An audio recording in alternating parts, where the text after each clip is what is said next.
توبہ اور استغفار. ویسے توبہ اور استغفار یہ ہم معنی الفاظ ہیں، انشاءاللہ آگے اس کی وضاحت کروں گا کہ دونوں کو اگر ایک ساتھ استعمال کیا جائے تو کیا معنی ہوگا. لیکن یہ ہم معنی لفظ استعمال ہوتے ہیں کہ توبہ کر لو، استغفار کر لو، توبہ کر لو، استغفار کر لو. تو چونکہ انسان خطا کار ہے، انسان غلطیاں کرتا ہے، اس سے کوتاہیاں ہوتی، اس سے خطائیں ہوتی، تو ظاہر سی بات ہے اس کا سلوشن، اس کا حل یہ ہے کہ ہم اپنے رب سے توبہ کریں، ہم اپنے رب سے معافی مانگیں. یہ اللہ رب العزت کا رحم اور کرم ہے، یہ اس کا فضل اور جود ہے کہ اس نے جو ہے ہمیں توبہ اور استغفار کا طریقہ بتایا. اگر اللہ رب العزت انسان کو پیدا کرتا، جو کرنا ہے اس کا حکم دے دیتا، جس سے رکنا ہے اس کے بارے میں بتا دیتا، اور اس کے بعد اگر انسان کچھ خطائیں کر گزرتا کہ جو کرنا ہے وہ نہیں کرتا، جس سے روکا وہ کر گزرتا، اور اگر توبہ کے دروازے نہ ہوتے، توبہ کا طریقہ نہ ہوتا، استغفار نہ ہوتا، تو پھر تو یقیناً جو ہے ہم خسارے میں ہوتے، ہم ہمیشہ ہمیشہ کی جہنم میں چلے جاتے. تو توبہ اور استغفار کا جو طریقہ ہے، اللہ رب العزت نے جو حکم ہمیں دیا، یہ جو بات جو طریقہ ہمیں بتایا ہے، یہ اللہ کی طرف سے اس کا فضل ہے، اس کی رحمت ہے، یاد رکھیے ہم. لیکن افسوس کی بات ہے کہ یہ توبہ اور استغفار کا ہم معنی ہی نہیں سمجھتے ہیں، اس کی اہمیت ہمارے زندگیوں میں نہیں ہے، اور ہم صرف یہ سمجھتے ہیں کہ توبہ اور استغفار کا معنی یہ جو بہت عطاکار، بہت گناہ گار ہے وہ کرے، اور باقی لوگوں کے لیے توبہ اور استغفار نہیں ہے. جبکہ نبی اکرم صلی اللہ علیہ وسلم اس بات کی وضاحت کر دی. جامع ترمذی کی روایت آپ نے فرمایا کہا کل بنی آدم خطاء، آدم کی جو اولاد ہے، آدم کی جو اولاد ہے، چاہے مرد ہو چاہے عورتیں ہیں، وہ سارے کے سارے خطا کار ہوتے ہیں، ہم سب سے غلطیاں ہوتی ہے. لیکن آگے فرمایا وخیر الخطائین التوابون، لیکن بہترین خطا کار وہ ہے، خطا کار کرنے میں بہترین شخص تو وہ ہے کہ جو فوراً توبہ کر لے اپنی خطا کے، جو اپنے رب سے جو ہے معافی مانگ لے خطا ہونے کے بعد، وہ بہترین شخص ہے، یاد رکھیے. تو نبی اکرم صلی اللہ علیہ وسلم نے وضاحت کر دی کہ خطا کار میں آدم کی اولاد ہے، ہم انسان ہیں، انسان ہونے کے ناطے ہم سے خطائیں ہوں گی، اور بہترین وہ شخص ہے جو جب اس سے خطا ہو جائے تو وہ جو ہے توبہ کر لے اپنی خطاؤں پر، اپنے رب سے جو معافی مانگ لے کہ اللہ مجھ سے خطا ہوئی اور میں معافی چاہتا ہوں. تو اس سے پتہ چلا ہم سب خطا کرتے ہیں، ہم سب خطا کرتے ہیں. اب ایک غلط فہمی یہ ہوتی ہے کہ توبہ صرف وہ شخص کرے جو گناہ کرتا ہے، توبہ صرف وہ شخص کرے جو گناہ کرتا ہے. اگر اس بات کو ہم درست مان لیں کہ توبہ صرف وہ شخص کرے جو گناہ کرتا ہے، تو ہم تو دیکھتے ہیں کہ انبیاء علیہ السلام نے توبہ کی، جبکہ بہت سی بار وہ تو معصوم ہوتے ہیں، خطائیں گناہ ان سے نہیں ہوتا، تو انبیاء علیہ السلام نے توبہ کی. قرآن نے تو توبہ کو مومنانہ صفت بتائی، جیسا کہ میں نے آپ کے سامنے تلاوت کی قرآن کی کچھ آیتیں، جس میں سے پہلی آیت سورہ نور سورہ نمبر 24 اس کی آیت میں 31 سے اللہ نے فرمایا وَتُوبُوا إِلَى اللَّهِ جَمِيعًا أَيُّهَا الْمُؤْمِنُونَ لَعَلَّكُمْ تُفْلِحُونَ، اے مومنو تم سب کے سب اللہ سے توبہ کرو تاکہ تم فلاح پاؤ. تو یہاں تو توبہ کو مومنانہ صفت بتایا جا رہا ہے، اور ہم غلط فہمی میں جو ہے وہ ہے کہ توبہ تو صرف وہ کرے جو گناہ کرتا ہے، اور جو توبہ کرتا ہے اس کا مطلب اس نے گناہ کیا ہے. ایسی بات نہیں ہے، توبہ ایک مومنانہ صفت ہے، اور ایک مومن کو چاہیے چاہے اس سے خطائیں ہو یا خطائیں نہ ہو، وہ اپنے رب سے توبہ کرتا رہے. دوسری آیت میں اللہ رب العزت نے فرمایا سورہ تحریم سورہ نمبر 66 آیت نمبر 8 میں فرمایا اور کہا یا ایھا الذین آمنوا توبوا الی اللہ توبۃ نصوحا، اے وہ لوگوں جو ایمان لائے ہو اپنے رب سے توبۃ نصوحا، سچی توبہ کرو، ایسی توبہ کرو کہ جس کی بعد پھر پلٹ کر تم گناہوں کی طرف نہ جاؤ. تو یہاں تو ایمان والوں سے خطاب ہو رہا ہے توبہ کرو، وہاں کہا گیا کہ تم سب مومنو توبہ کرو. تو توبہ کرنا مومنانہ وصف اور صفت ہے، یاد رکھیے. توبہ کے لیے گناہ کرنا ضروری نہیں، یاد رکھیے. اور توبہ نہیں کرنا یہ شیطان کی صفت ہے، یاد رکھیے. تو پورا تفسیری واقعہ ہم جانتے ہیں کہ آدم علیہ السلام سے خطا ہوئی کہ اللہ رب العزت نے ایک جھاڑ کا جو پھل کھانے سے منع کیا، آپ وہاں چلے گئے اور وہ پھل کھا لیا. لیکن اس کے بعد فوراً آدم علیہ السلام کو پشیمانی ہوئی، آدم علیہ السلام سمجھ گئے ان سے کیا غلطی ہوئی اور اپنے رب سے معافی مانگ لی، اللہ رب العزت نے معاف کر دیا. وہیں شیطان اس نے آدم علیہ السلام کو بہکایا، اللہ رب العزت نے اسے حکم دیا کہ آدم علیہ السلام کے جو ہے سامنے وہ جھکے، لیکن اس نے جھکنے سے انکار کیا، اور انکار کرنا یہ غلطی اس نے کی، لیکن غلطی کے بعد اپنی غلطی پہ اڑ گیا اور مختلف دلائل اللہ رب العزت کو دینے لگا کہ میں اس سے خیر ہوں، اس کو تو نے جو ہے مٹی سے اور مجھے آنکھ سے بنایا، دلائل دینے لگا، تکبر کیا. تو یاد رکھیے توبہ کرنا یہ مومنانہ وصف ہے، آدم علیہ السلام کی صفت ہے، اور تکبر کرنا گناہ کرنے کے بعد توبہ نہیں کرنا، استغفار نہیں کرنا، یہ شیطانی صفت ہے، یاد رکھیے. تو جو لوگ استغفار نہیں کرتے اور یہ سمجھتے ہیں صرف توبہ تو گناہگار لوگ کرتے ہیں، وہ در حقیقت شیطانی صفت ان کے اندر آ گئی ہے، اور وہ جو ہے تکبر کر رہے ہیں، وہ اڑ گئے اپنے گناہوں پہ، یاد رکھیے. تو اس بات کو سمجھنے کی ضرورت ہے کہ توبہ کرنا، استغفار کرنا یہ انبیاؤں کی صفت ہے، صلحاء نیکوکاروں کی صفت ہے، شہداؤں کی صفت ہے، اور یہ جو ہے اللہ کے نیک بندوں کی اور اللہ کے ولیوں کی صفت یاد رکھی جو اللہ کے دوست ہوتے ہیں۔ تو توبہ کے لیے گناہ ضروری نہیں ہے، بلکہ علماء لکھتے ہیں توبہ اس لیے بھی تو ہو سکتی ہے کہ گناہوں کے خیال سے اللہ ہمیں بچائے رکھے۔ توبہ تو اس کے لیے بھی ہو سکتی ہے کہ ہم جو گناہ کے خیالات لا رہے ہیں یا گناہ کی جو سوچ لا رہے ہیں اس سے بھی توبہ کر سکتے ہیں۔ اللہ ایسے خیالات بھی مستغنی ہے، اس لیے کہ سوچ کے بعد ہی انسان کی اس چیز کے عمل کی طرف جاتا ہے۔ تو بہرحال توبہ ہمیں کرنا چاہیے، اور ہم کئی واقعات دیکھتے ہیں نبی اکرم صلی اللہ علیہ وسلم کی خود آپ اپنے بارے میں فرماتے ہیں، اور آپ کے تعلق سے حدیث میں آتا ہے، صحیح مسلم کی روایت ہے، ایک حدیث آپ کے سامنے میں نے پڑھی بھی، اور صحیح مسلم کی روایت میں تو یوں الفاظ ہے کہ آپ صلی اللہ علیہ وسلم دن بھر میں 70 سے زیادہ اور 100 مرتبہ ایک روایت میں آتا توبہ کرتے تھے۔ 70 سے زیادہ اور 100 کے الفاظ بھی، ایک روایت میں 70 اور ایک میں 100 کے الفاظ ہے کہ 70 سے زائد مرتبہ توبہ اور استغفار، 100 سے زائد مرتبہ آپ توبہ اور استغفار کرتے تھے۔ اب مجھے بتائیے نبی اکرم صلی اللہ علیہ وسلم کیا روز گناہ کرتے تھے جو آپ توبہ استغفار کرتے تھے؟ نعوذ باللہ۔ لیکن یہ تو مومنانہ صفت ہے، آپ امت مسلمہ کو تعلیم اور تربیت دے رہے ہیں کہ تم مجھے دیکھو میں نبی ہونے کے بعد توبہ کرتا ہوں، تو تمہارے لیے تو کتنا لازم ہے کہ تم توبہ اور استغفار کو کثرت اس کو لازم پکڑو۔ نبی اکرم صلی اللہ علیہ وسلم ہر بار نماز پڑھتے، نماز پڑھ کر مصلیوں کی طرف صحرا پھرتے، اور 3 بار، ایک بار اللہ اکبر کہتے بآواز بلند، اور 3 مرتبہ کہتے استغفر اللہ استغفر اللہ استغفر۔ تو اگر یہ 3 مرتبہ کو ملا لے تو 5 نمازوں کا 15 مرتبہ تو یہی ہو جاتا۔ آپ 70 سے زیادہ اور 100 مرتبہ کرتے ہیں، اسی لیے کچھ علماء کہتے ہیں کہ ہر نماز کے بعد کم از کم 20 مرتبہ استغفار کرنا چاہیے۔ یہ 3 تو سنتی ہے ذاتی، لیکن اگر 100 کرنا ہے یاد نہیں ہوتے تو 20 ہر نماز کے بعد بھی یاد رکھ لے تو 100 ہو جاتے ہیں۔ تو 70 مرتبہ یا 100 مرتبہ توبہ اور استغفار کرتے ہیں، لیکن آج ہم نے توبہ اور استغفار نہ اس کا معنی سمجھتے ہیں، نہ اس کی اہمیت سمجھتے ہیں، اور نہ ہی اس کو ایک عبادت سمجھتے ہیں۔ توبہ اور استغفار کرنا بھی ایک عبادت ہے، یاد رکھیے، اس لیے کہ انبیاء علیہ الصلوۃ والسلام اللہ کے نیک بندے توبہ اور استغفار کرتے ہیں۔ توبہ کے لیے کوئی گناہ کرنا ہر بار ضروری نہیں، یاد رکھیے۔ اب جو ہے توبہ اور استغفار جو ہے اللہ کے نیک بندوں کی صفت ہے، یاد رکھیے، یہ اللہ کے نیک بندے اچھے لوگوں کی صفت ہے، اور جب وہ اللہ سے توبہ کرتے استغفار کرتے ہیں تو اللہ رب العزت کے وہاں ان کے گناہ معاف ہوتے ہیں اور درجات جو ہے بلند ہوتے ہیں، یاد رکھیے۔ اب آئیے استغفار کسے کہتے ہیں، اس کا معنی کیا ہے؟ تو استغفار کا معنی یہ ہے کہ گناہوں اور لرزشوں سے اللہ کی بخشش طلب کرنا، گناہوں سے اور لرزشوں سے، گناہوں سے اور کوتاہیوں سے جو انسان سے ہوتی ہے اس سے اللہ سے جو معافی مانگنا، اس سے استغفار کہتے ہیں۔ جیسا مجھ سے کوئی گناہ ہو گیا اور میں کہوں اللہ تو مجھے معاف کر دے اس گناہ کے لیے، یہ ہوا استغفار۔ مجھ سے کوئی لرزش ہو گئی، میں اللہ سے دعا کرتا اللہ مجھے جو ہے فلاں لرزش کے لیے معاف کر دے، یہ ہوا استغفار۔ اور توبہ کا معنی ہوتا ہے عربی زبان میں رجوع کرنا، پلٹنا، واپس آنا۔ جیسا کوئی انسان کسی طرف نکل جائے اور پھر لوٹے، اس کو کہتے توبہ۔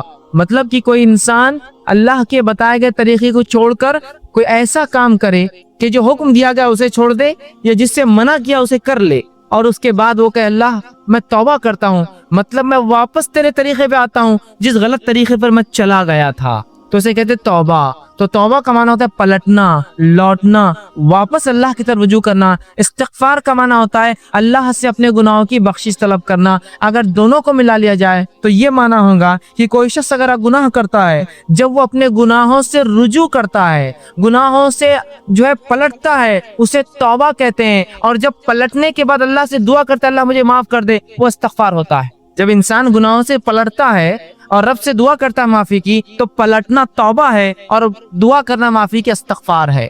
یا دوسرے الفاظ میں جب انسان استغفار کرتا ہے، اللہ سے اپنے گناہوں کی بخشش طلب کرتا ہے اور واپس پلٹتا ہے، مطلب وہ گناہ کو چھوڑ دیتا ہے، تو یہ ہوتا ہے استغفار اور یہ ہوتا ہے توبہ۔ تو دونوں کا بہت گہرا تعلق ہے، یاد رکھیے، توبہ اور استغفار۔ اس لیے کہ جب انسان توبہ کرتا ہے، رب کی طرف پلٹتا ہے، تو اس کے لیے طریقہ استغفار کا اختیار کرتا ہے، معافی مانگتا ہے، اور جب معافی مانگتا ہے تو گناہ کو چھوڑ کر واپس لوٹ آتا ہے اپنے رب کے راستے کی طرف، رجوع کر لیتا ہے۔ تو توبہ اور استغفار یہ ہے کہ گناہ کرنے کے بعد واپس پلٹنا اور واپس پلٹ کے اپنے گناہوں کی معافی مانگنا، پلٹنا واپس توبہ اور معافی مانگنا ہے استغفار۔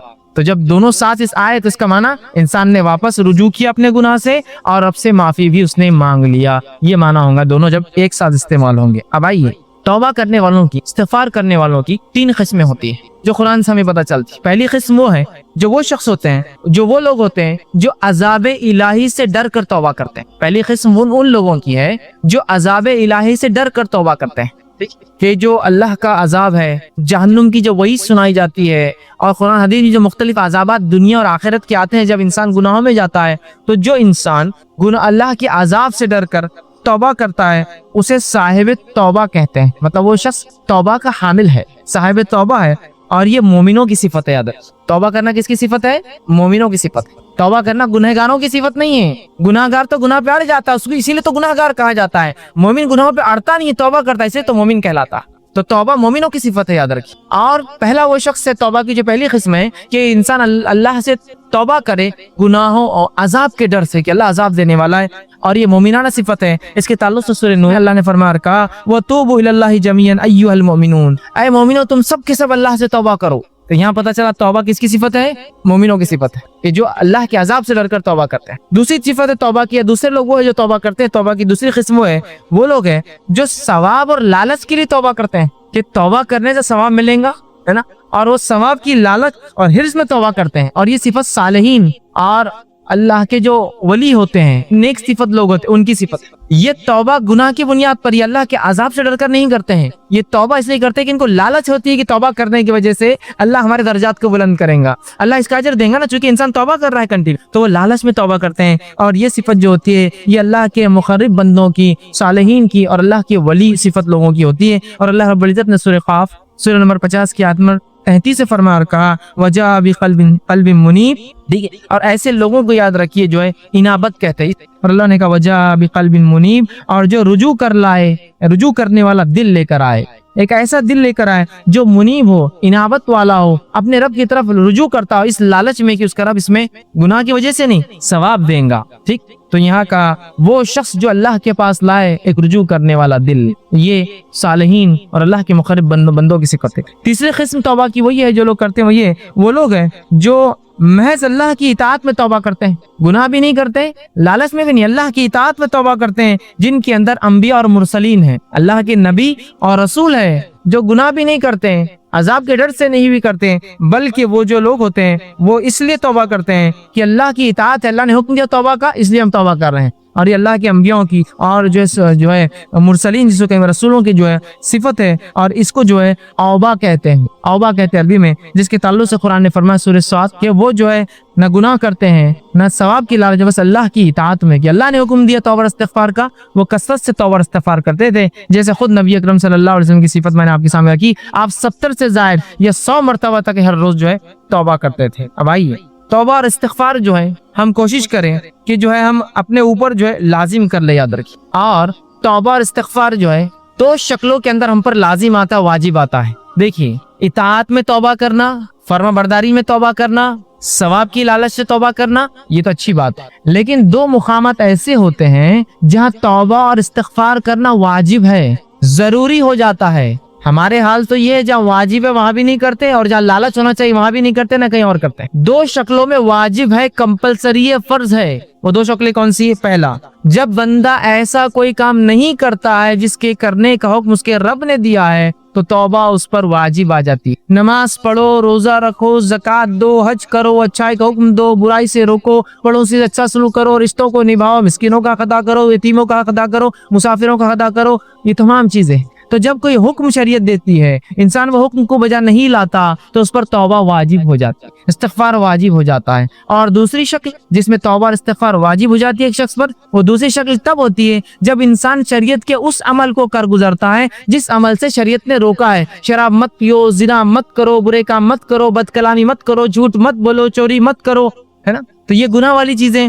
تو تب تو دو شکلوں میں ہم پر توبہ اور استغفار واجب ہے. پہلا, ویسے کرنا تو اطاعت میں اور لالچ میں چاہیے ہم نے ہمیشہ, چاہے گناہ ہو نہ ہو, لیکن دو جگہ تو واجب ہے. پہلا, جب جو چیز کا شریعت نے کرنے کا حکم ہم سے چک جائے تو توبہ اور استغفار واجب ہے, اور جب اس چیز کو کر گزرے جس سے روکا ہے تب بھی ہم پر توبہ اور استغفار واجب ہے. یاد رکھیے, یہ دو شکلوں میں توبہ اور استغفار مجھ پر اور آپ پر اور ہم انسانوں پر واجب اور ضروری ہے. لیکن آج ہم دیکھتے ہیں توبہ کا معاملہ جو کچھ ہے بس وہ اتنا ہے, اور اس کے طریقے بھی ہم نہیں جانتے. کہ بس ایک انسان نماز پڑھتا ہے, نماز پڑھنے کے بعد اگر مسجد میں تو پہلے ادھر دیکھتا ہے سیدھی طرف, پھر الٹی طرف دیکھتا ہے, اور جب وہ دیکھتا ہے کوئی نہیں دیکھ رہا ہے تو فوراً اپنے دونوں ہاتھ اٹھاتا اور توبہ توبہ توبہ توبہ بول کے دونوں ہاتھوں کو جو ہے ادھر اور ادھر ادھر کر کے فوراً بیٹھ جاتا ہے. اور یہ بھی توبہ کا جو طریقہ اس نے اختیار کیا ہے وہ بھی پہلے دیکھتا ہے کوئی دیکھ تو نہیں رہا, اور اگر توبہ توبہ کے بیچ میں کوئی دیکھ لیا تو وہیں رک جاتا ہو, گال کو تھوڑا مل کے ہاتھ نیچے کر لیتا, مطلب میں گناہگار تھوڑی ہوں جو میں توبہ کر رہا ہوں. ایک تو طریقہ غلط, اور اس پر جیسا کہ لوگ دیکھ لیں گے کہ توبہ کر رہا ہے مطلب گناہ کر کے آئے تو فوراً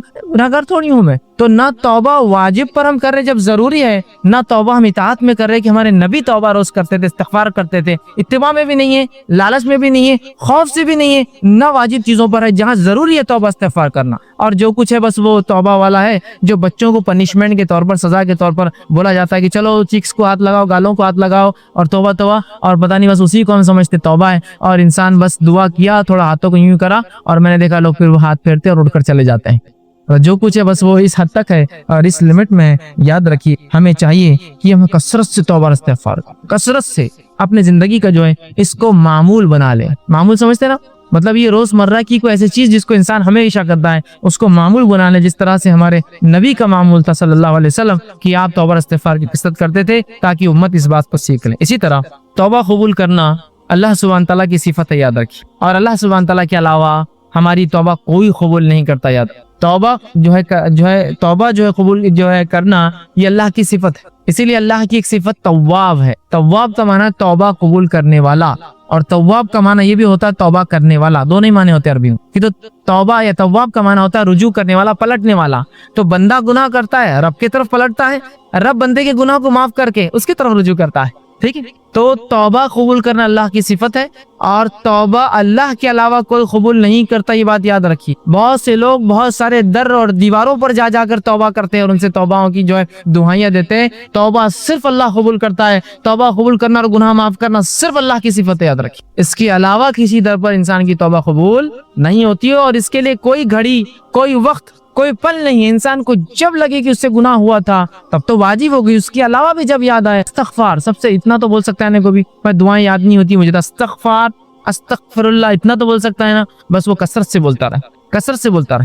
چونکہ جب استغفار کرتا ہے اور رب کی طرف خود رجوع کر رہا ہے، تو توبہ کر رہا ہے ایک طرح سے، تو کثرت سے اس کو کر لے. اور توبہ قبول کرنا اللہ کی صفت ہے، اور اللہ کے علاوہ کوئی توبہ قبول نہیں کرتا ہے. اللہ رب العزت سورہ توبہ سورہ نمبر 9 آیت نمبر اس کی 27 میں فرماتا اور کہتا ہے ثم یتوب اللہ من بعد ذلک علی من یشاء واللہ غفور الرحیم. کہ اللہ سبحانہ تعالیٰ فرماتا اور کہتا ہے کہ تم لوگ گناہوں کے بعد اللہ سے توبہ کرو، اور اللہ سبحانہ تعالیٰ جس کی توبہ چاہتا ہے پھر قبول کرتا ہے. اللہ تعالیٰ توبہ کو قبول کرنے والا غفور ہے اور رحم کرنے والا. یاد رکھیے. تو ہمیں چاہیے کہ ہم اللہ سے توبہ کرے. دوسری آیت سورہ توبہ سورہ نمبر 9 آیت نمبر 102، اس میں اللہ فرماتا اور کہتا ہے وآخرون اعترفوا بذنوبہم خلطوا عملا صالحا وآخر سیئا. اللہ فرماتا اور کہتا ہے اور کچھ دیگر لوگ ہیں جنہوں نے اپنے گناہوں کا اقرار کیا ہے، انہوں نے ملا جلا عمل کیا تھا. مطلب ایسے لوگ ہیں جنہوں نے گناہوں کا اقرار کیا اور انہوں نے نیکی اور گناہ دونوں ملا جلا ایک عمل کیا تھا، ایک اچھا اور دوسرا برا. امید ہے کہ اللہ ان کی توبہ قبول فرمائے گا. یقین اللہ بہت بخشنے والا اور رحم کرنے والا ہے. تو جب انسان سے کوئی عمل ہوتا ہے جس میں اچھائی اور برائی انسان دونوں کرتا ہے، نیکی اور بدی دونوں کرتا ہے، تو رب کی طرف وہ رجوع کرے، رب سے وہ توبہ کرے، اور رب انشاءاللہ عزیز اللہ کو توبہ قبول کرنے والا اور معاف کرنے والا ضرور پائیں گے. اسی طرح سے سورہ توبہ سورہ نمبر 9 کی آیت 104 میں اللہ نے فرمایا کہا الم یعلم ان اللہ هو يقبل التوبة عن عباده ويأخذ الصدقات وان اللہ هو التواب الرحیم. کہ اللہ سبحانہ وتعالی فرماتا علم یعلم، کہ اس بات کا تم علم حاصل کر لو، اس بات کو تم جان لو کہ وہ اللہ ہی ہے جو تمہاری توبہوں کو قبول کرتا ہے اور تم سے صدقات کو قبول کرتا ہے. اور اللہ تعالیٰ بہت توبہ قبول کرنے والا اور بہت رحم کرنے والا ہے. تو اللہ ہی جو توبہ قبول کرتا ہے، اللہ ہی ہمارے صدقات کو قبول کرتا ہے، اور اللہ توبہ قبول کرنے والا اور اپنے بندوں پر رحم کرنے والا ہے. یاد رکھیں. اسی طرح ہم دیکھتے ہیں توبہ اور استغفار اتنی اہم چیز ہے کہ انبیاء علیہ الصلوۃ والسلام نے اپنی قوموں کو توبہ اور استغفار کی دعوت دی. اندازہ لگائیے کیا اہمیت ہے اس توبہ اور استغفار کی، کہ انبیاء علیہ الصلوۃ والسلام نے اپنی قوموں کو توبہ اور استغفار کی دعوت دی. آئیے کچھ نبیوں کی دعوت آپ کے سامنے رکھتا ہوں. پہلا واقعہ سورہ ہود سورہ نمبر 11 اس کی آیت نمبر 52 میں، جو ہود علیہ الصلوۃ والسلام نے اپنی قوم کو دعوت دی. کس چیز کی دعوت دی؟ توبہ اور استغفار کی. اللہ رب العزت نے فرمایا اور کہا وَيَا قَوْمِ، اور ہود علیہ السلام نے اپنی قوم سے کہا وَيَا قَوْمِ اسْتَغْفِرُوا رَبَّكُمْ ثُمَّ تُوبُوا إِلَيْهِ. کہ ہود علیہ السلام نے اپنی قوم کو کہا اے میری قوم، اللہ سے استغفار کرو، اپنے گناہوں سے جو ہے معافی مانگو، اپنے گناہوں کے لیے رب سے بخشش کرو، ربکم ثم توبوا الیہ، اور اس کی طرف رجوع کرو، یرسل السماء علیکم مدرارا۔ تو اگر تم ایسا کرو گے کہ گناہوں سے معافی مانگو گے، بخشش طلب کرو گے، رجوع کرو گے، تو تم دیکھو گے کہ اس بخشش کے تحت، اس بخشش طلب کی وجہ سے اور رجوع کرنے کی وجہ سے اللہ سبحانہ تعالیٰ تمہارے لیے آسمان سے موسلا دھار بارش برسائیں گا جو نفع بخش ہوتی ہے۔ پھر فرمایا مدرارا وَيَزِدْكُمْ قُوَّةً إِلَىٰ قُوَّتِكُمْ وَلَا تَتَوَلَّوْا مُجْرِمِينَ، اور تمہیں قوت پر قوت عطا کریں گا، اور یقیناً خبردار توبہ کو انکار کر کے، استغفار کا انکار کر کے، اپنے گناہوں سے بخشش طلب نہ کر کے مجرموں میں شامل نہ ہو جانا۔ تو یہاں ہود علیہ السلام اپنی قوم کو دعوت دے رہے ہیں، اور قوم کو دعوت دے کر بتا رہے ہیں توبہ کے بارے میں، اور کہہ رہے ہیں اے میری قوم توبہ کرو، استغفار کرو، رب کی طرف رجوع کرو، تو تم پاؤں گے کہ تمہیں اللہ رب العزت آسمان سے بارش برسائیں گا اور قوت میں اضافہ دیں گا، تمہاری زیادتی کر دیں گا، تم پہ قوت پر قوت عطا فرمائیں گا، اور جو ہے اگر ایسا نہ کیا تو تم مجرم بن جاؤ گے، ایک مجرم قوم میں شامل ہو جاؤ گے۔ تو یہاں ہود علیہ السلام اپنی قوم کو دعوت دے رہے ہیں، توبہ کی دعوت دے رہے ہیں، استغفار کی دعوت دے رہے ہیں، اور توبہ اور استغفار نہ کرنے سے مجرم بننے کے بارے میں جو ہے بتا رہے ہیں۔ اسی طرح ہم دیکھتے ہیں سورہ ہود ہی میں سورہ نمبر 11 آیت نمبر 61 میں صالح علیہ السلام کی دعوت کا تذکرہ قرآن نے کی۔ آپ کی دعوت کے بارے میں قرآن کہتا ہے اور بتاتا ہے، جو سورہ ہود سورہ نمبر 11 آیت نمبر 61 میں اللہ نے فرمایا وَأَنشَأَكُم مِّنَ الْأَرْضِ وَاسْتَعْمَرَكُم فِيهَا وَاسْتَغْفِرُوا ثُمَّ تُوبُوا إِلَيْهِ۔ اللہ رب العزت فرماتا ہے صالح علیہ السلام اپنی قوم کو دعوت دے رہے کہہ رہے ہیں وَأَنشَأَكُم مِّنَ الْأَرْضِ، کہ وہ کہہ رہے ہیں اسی نے تمہیں زمین میں پیدا کیا، وَاسْتَعْمَرَ، اور تمہیں پھر جو ہے اس زمین کے اوپر آباد کر دیا اور بسا دیا، اور پھر فرماتے ہیں اس سے بخشش مانگو اور اس کے آگے توبہ کرو۔ وہ کہتے ہیں کہ فیہا واستغفروا، کہ تم اس سے استغفار کرو، ثم توبوا الیہ، اور میری قوم اللہ کی طرف رجوع کرو، لوٹو۔ تو یہاں ہم دیکھ رہے ہیں صالح علیہ السلام نے اپنی قوم کو دعوت دی اور اللہ کی طرف رجوع کرنے کا، توبہ کرنے کا حکم۔ آئیے آگے بڑھتے ہیں۔ شعیب علیہ السلام کے بارے میں اللہ نے فرمایا سورہ ہود ہی میں سورہ نمبر 11 آیت نمبر 90 میں، اور کہا وَاسْتَغْفِرُوا رَبَّكُمْ ثُمَّ تُوبُوا إِلَيْهِ، کہ پھر شعیب علیہ السلام نے اپنی قوم کو دعوت دی اور کہا اے میری قوم اللہ سے استغفار کرو، اپنے گناہوں کی بخشش طلب کرو اور اس کی طرف رجوع کرو، اس کی طرف پلٹ آؤ، اپنے گناہوں سے جو ہے معافی مانگو۔ اب انبیاء علیہ السلام نے نہ صرف قوموں کو توبہ اور استغفار کی دعوت دی، بلکہ انبیاء علیہ السلام نے خود بھی اللہ سے توبہ کی جب ان سے چھوٹی موٹی خطائیں اور لرزشیں ہو جاتی۔ نہ صرف دعوت دی بلکہ خود بھی جب چھوٹی موٹی لرزشیں اور خطائیں ہو جاتی تو انہوں نے بھی اللہ سے توبہ کیا، جس کے تعلق سے مشہور واقعہ ہے آدم علیہ السلام کا، جس کے تعلق سے سورہ بقرہ سورہ نمبر 2 آیت نمبر 37 میں اللہ رب العزت فرمایا اور کہا فَتَلَقَّى آدَمُ مِن رَبِّهِ كَلِمَاتٍ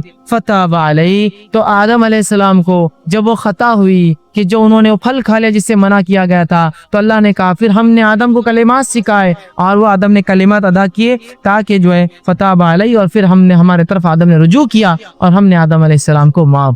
تو آدم علیہ السلام نے خطا کی، اللہ سے معافی مانگی۔ تو انبیاء نے نہ صرف دعوت دی، استغفار کی، بلکہ ان سے بھی اگر چھوٹی موٹی لرزشیں ہو جائے تو فوراً جو اللہ رب العزت سے انہوں نے رجوع کیا، استغفار کیا اور توبہ کیا۔ دوسرا واقعہ نوح علیہ السلام کا، جب نوح علیہ السلام کے زمانے میں جو ہے عذاب آئے، اللہ کا بارش برسی آسمان سے اور زمین سے خوب پانی نکلا، تو نوح علیہ السلام نے اپنے بیٹے سے کہا میرے بیٹے تم بھی اس کشتی میں سوار ہو جاؤ، اس لیے کہ اس سفینہ، اس کشتی کے علاوہ اب کوئی نجات کا ذریعہ نہیں ہوگا۔ اور نوح علیہ السلام یہ مکالمہ کر ہی رہے تو بیٹے نے کہا کہ اے میرے والد میں بہت اونچی چوٹی پر چڑھ جاؤں گا، یہاں تک پانی نہیں آئے گا۔ اور اسی مکالمے کے بیچ ایک لہر آئی اور نوح علیہ السلام کا بیٹا اس عذاب میں جو مبتلا ہو گیا۔ جب عذاب میں مبتلا ہوا تو نوح علیہ السلام نے اللہ سے دعا کی کہ اللہ میرا بیٹا تو میرے اہل میں سے تھا، پھر کیوں نہیں بچا؟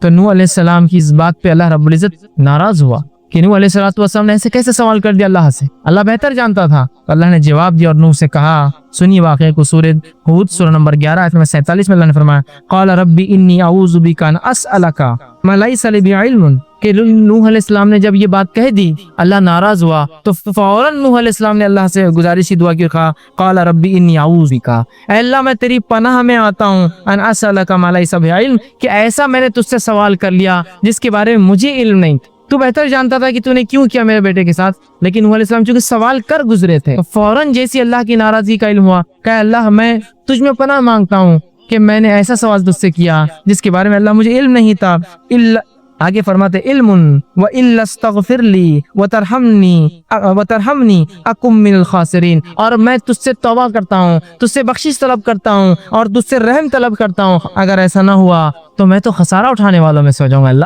پھر اللہ رب العزت نے نوح علیہ الصلوۃ والسلام کی توبہ قبول کی۔ آپ نے ایک سوال کیا تھا، اللہ رب العزت کو ناپسندیدہ گزرا کہ جب اللہ نے عذاب میں ڈال دیا، مبتلا کر دیا آپ کے بیٹے کو، آپ نے سوال نہیں کرنا چاہیے، لیکن بیٹا تھا، سوال آیا ذہن میں کہ کیا بات ہے۔ جب سوال کر بیٹھے تو اللہ رب العزت نے جواب دیا، نوح کہ تمہیں یہ حق نہیں تھا، اور اے نوح بلکہ قرآن کے الفاظ تو اتنے سخت ہیں، اے نوح جاہلوں میں سے نہ ہو جاؤ ایسے سوال کر کے۔ جو ہی اللہ نے کہا نوح علیہ السلام فوراً کہا اللہ بس میں تجھے پناہ مانگتا ہوں، معافی طلب کرتا ہوں، بخشش طلب کرتا ہوں، رحم طلب کرتا ہوں، ورنہ میں تو خسارے میں ہو جاؤں گا، اور اللہ نے بہرحال ان کو معاف کر دیا۔ تو انبیاء علیہ الصلوۃ والسلام نے صرف دعوت نہیں دی توبہ کی، وہ کرتے بھی تھے۔ آئیے تیسرا واقعہ موسیٰ علیہ الصلوۃ والسلام کا قرآن سے ہم لیتے ہیں، سورہ قصص سورہ نمبر 28 آیت نمبر 16 میں اللہ نے فرمایا کہا، موسیٰ علیہ السلام کا قول نقل کیا، قال ربی انی ظلمت نفسی فاغفر لی فتغفر لہ۔ اللہ فرماتا ہے کہ جب موسیٰ علیہ الصلوۃ والسلام نے دو لوگوں کو لڑتے ہوئے دیکھا، ایک مصری قبطی تھا اور دوسرا اپنی قوم کا بنی اسرائیل سے تھا، دونوں لڑ رہے تھے، جو ہے موسیٰ علیہ السلام نے دونوں کو روکنے کی کوشش کی۔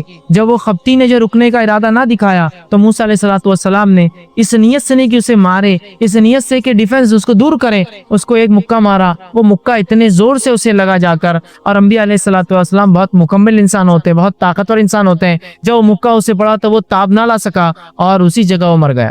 ان کا انٹینشن بالکل نہیں تھا کسی کو قتل کرنے کا، لیکن جب اسے پڑا وہ مر گیا۔ اور جو کچھ واقعہ جو ہی آپ سے یہ خطا ہوئی، فوراً رب سے جو ہے موسیٰ علیہ السلام توبہ کی اور کہا، قال ربی انی ظلمت نفسی، اے اللہ یہ تو میں بچانا چاہ رہا تھا لیکن میرے ہاتھ سے یہ قتل ہو گیا، میں نے اپنے نفس سے ظلم کر لیا کہ انسان کو مار کر، مجھ سے خطا ہوگی کہ میرے ہاتھ سے مر گیا، نفسی فاغفر لی، تو اللہ مجھے معاف کر، میری بخشش کر۔ دیکھیے فاغفر لی، میری بخشش کر تو، اور اللہ نے فرمایا فغفر لہ، تو ہم نے اسے معاف کر دیا، اس لیے کہ اسے معاف۔ تو اس سے ایک بات یہ بھی پتہ چلتی ہے، اگر آپ ان انٹینشنل بھی کوئی کام کرے جو غلط ہو جائے، کسی کو نقصان پہنچ جائے، اس کے لیے بھی اللہ سے توبہ کرنا پڑے گا۔ ان انٹینشنلی آپ کا مقصد نہیں تھا، کسی کو آپ ہٹا رہے تھے، بھائی صاحب تھوڑا ہٹ جائیے، وہ گر گیا، ضرور اللہ سے معافی مانگی، اللہ میرا ارادہ نہیں تھا لیکن پھر بھی وہ گر گیا، سمجھ رہے آپ؟ ان انٹینشنل تھا۔ موسیٰ علیہ السلام تو صرف ڈیفنس بچا رہے تھے، الگ کر رہے تھے دو لوگوں کو، اور اس میں روکنا چاہتے تھے صرف روکنے میں، لیکن اس انسان کو اتنا بھاری پڑا وہ مکہ کی عمر گیا اس سے، تو فوراً توبہ کی اور اللہ نے ان کی توبہ کو قبول کیا۔ تو ہم دیکھ رہے ہیں جو ہے انبیاء علیہ الصلوۃ والسلام نہ صرف توبہ کی دعوت دیتے بلکہ توبہ کیا بھی۔ آئیے ایک اور واقعہ سنیے قرآن سے، موسیٰ علیہ الصلوۃ والسلام کا واقعہ یہ ہے۔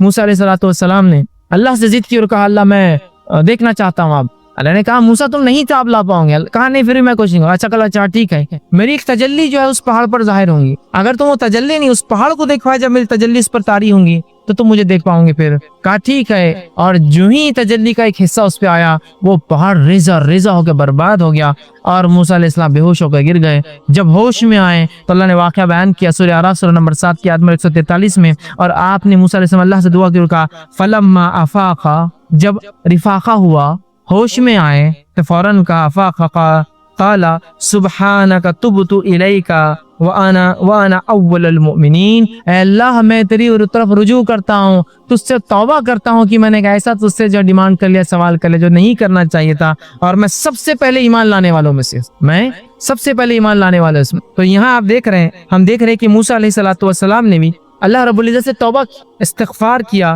تو توبہ اور استغفار نہ صرف انبیاء نے دعوت دی بلکہ ان کی صفت بھی ہے، اور ایسے بہت سارے واقعات، اتنا وقت نہیں ہے کہ میں تمام واقعات انبیاء کی رکھوائی ہے۔ توبہ اور استغفار کے فائدے کیا ہوتے ہیں؟ اگر انسان توبہ کرتا ہے، استغفار کرتا ہے تو کیا بینیفٹس اس کو ملتے ہیں اس چیز کی، وہ بھی ہم دیکھتے ہیں۔ چلیے آئیے، اللہ رب العزت سے جب ایک بندہ توبہ کرتا ہے، استغفار کرتا ہے، تو بہت سارے دنیا کے فائدے اور بہت سارے آخرت کے فائدے اٹھاتا ہے۔ یہ فائدوں کو میں اس لیے رکھ رہا ہوں جس کو فضائل کہتے ہیں، یہ فضائل جاننے سے انشاءاللہ عزیز ہمارے دل میں ایک جذبہ پیدا ہوگا توبہ اور استغفار کا، اور نہ صرف ہم اپنے گناہوں پر توبہ اور استغفار کریں گے جو کہ ہم بھول چکے ہیں توبہ اور استغفار اپنے گناہوں پر بھی، بلکہ ہم گناہوں کے علاوہ بھی توبہ اور استغفار کو اپنا زندگی کا معمول بنا لیں گے انشاءاللہ۔ تو آئیے کچھ فضائل دیکھتے ہیں توبہ کے۔ پہلا فائدہ توبہ کا وہ یہ ہے کہ جو لوگ توبہ کرتے ہیں اللہ سے، اس کی طرف پلٹتے استغفار کرتے ہیں، وہ اللہ کے محبوب ترین بندے، پسندیدہ لوگ ہیں۔ اور اللہ رب العزت قرآن میں فرماتا ہے سورہ بقرہ سورہ نمبر 2 آیت نمبر 222 میں اللہ فرماتا ہے اور کہتا ہے ان اللہ یحب التوابین و یحب المتطہرین، اللہ توبہ قبول کرنے والوں کو، رجوع کرنے والوں کو،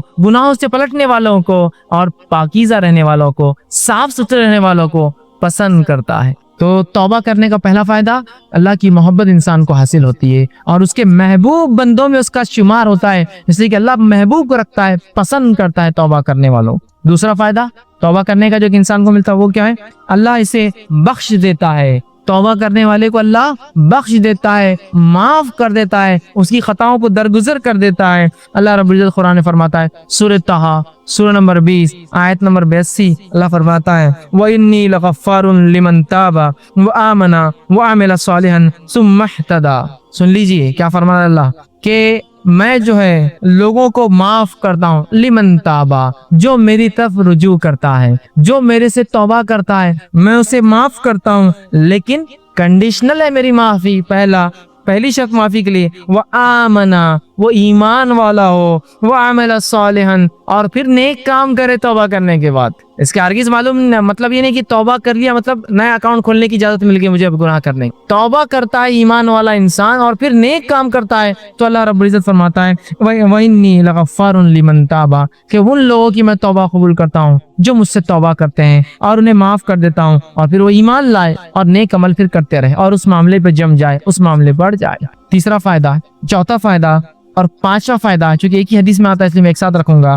تیسرا فائدہ توبہ کا ہے، اللہ غم سے نجات دیتا ہے، پریشانیوں سے نجات دیتا ہے، مشکلوں سے نجات دیتا ہے۔ چوتھا فائدہ، تنگ دستی دور کرتا ہے۔ سبحان اللہ، ہم نے سوچا بھی نہیں تھا توبہ استغفار کا تعلق تنگ دستی سے بھی ہو سکتا ہے، یا توبہ استغفار کرنے سے رزق میں کشادگی بھی آ سکتی ہے، مال و دولت میں فراوانی بھی ہو سکتی ہے۔ اس لیے کہ توبہ کرنے کا ایک فائدہ ہے تنگ دستی سے اللہ نجات دیتا ہے۔ اور پانچواں فائدہ توبہ کا معلوم آپ کو کیا ہے؟ ایسی جگہ سے روزی دیتا ہے جہاں سے سوچا بھی نہیں ہو۔ تنگ دستی بھی دور ہوتی ہے، غم بھی دور ہوتے ہیں، اور ایسی جگہ سے روزی ملتی ہے، روزی سمجھتے ہیں نا، اب رزق ملتا ہے جہاں سے سوچا بھی نہیں ہوگا، گمان بھی نہیں کیا ہوگا، فہم میں بھی نہیں لایا ہوگا اس۔ یہ حدیث اس طرح سے ابو داؤد کی روایت ہے، تینوں فائدے ایک ہی حدیث میں آتے ہیں۔ پہلا، جو شخص استغفار کو لازم پکڑ لیتا ہے، استغفار کو اپنے نفس سے لازم کر لیتا ہے، پکڑتا ہے، تو اللہ تعالیٰ اس کے لیے ہر غم سے نجات کا راستہ نکالتا ہے۔ ہر غم، سمجھتے ہیں آج کون سا جو انسان ہے جو غم زدہ نہیں ہے، پریشان حال نہیں ہے؟ بتائیے مجھے، تو کہہ سکتا ہے کہ مکمل طور 100% خوش ہوں؟ ہم تو ہر حال میں اللہ کا شکر تو ادا کرتے ہیں، لیکن کہیں نہ کہیں پریشانیاں ہیں۔ پریشانیوں کا حل توبہ اور استغفار۔